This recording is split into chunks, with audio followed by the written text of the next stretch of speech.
मुगल काल में कई बादशाहों की हुकूमत रही है, लेकिन बादशाह शाहजहाँ के शासनकाल को भारत के इतिहास का गोल्डन पीरियड कहा जाता है।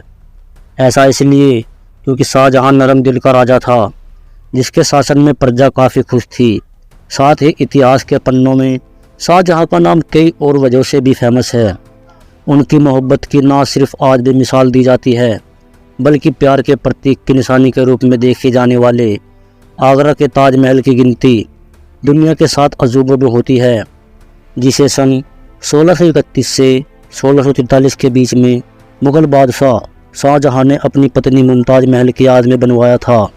यकीनन आप शाहजहाँ और मुमताज़ महल की प्रेम कहानी से आप काफ़ी वाकिफ़ होंगे, लेकिन क्या आपको पता है कि शाहजहाँ और मुमताज़ महल की प्रेम कहानी कैसे शुरू हुई थी और उनकी प्रेम कहानी का अंत कैसे हुआ? अगर नहीं तो आइए जानते हैं। बता दें कि मुग़ल बादशाह शाहजहाँ का जन्म 5 जनवरी 1992 को लाहौर में हुआ था। इनके माता पिता का नाम बादशाह जहांगीर और जगत गोसाई यानी जोधाबाई था। शाहजहाँ ने 1628 से 1658 तक करीब 30 साल तक शासन किया और उन्होंने अपने शासनकाल में कई ऐतिहासिक और सांस्कृतिक कार्य करवाए थे। सबसे ऐतिहासिक स्मारक ताजमहल है, जो उन्होंने अपनी पत्नी मुमताज़ महल के लिए बनवाया था। मीना बाज़ार में हुई थी पहली मुलाकात। शाहजहाँ और मुमताज़ की पहली मुलाकात मीना बाज़ार में हुई थी और पहली नज़र में ही शाहजहाँ को मुमताज़ से प्यार हो गया था। बता दें कि मुमताज़ को शाहजहाँ ने बाज़ार में सिल्क की साड़ी बेचते हुए देखा था और तभी से शाहजहाँ मुमताज़ का दीदार करने के लिए रोज़ बाज़ार के चक्कर लगाया करते थे। शाहजहाँ को पता लगा कि मुमताज़ महल उनकी माँ और रानी नूरजहाँ के रिश्तेदार हैं, उनसे उनका मिलना जुलना है।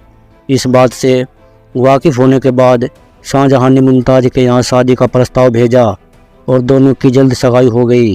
सगाई के लगभग 5 साल बाद 10 मई 1612 को दोनों की शादी हो गई थी। महल के नाम से कौन वाकिफ़ नहीं है, लेकिन आपको पता है कि मुमताज़ महल का शादी के बाद नाम अंजुमन बानो बेगम रख दिया था।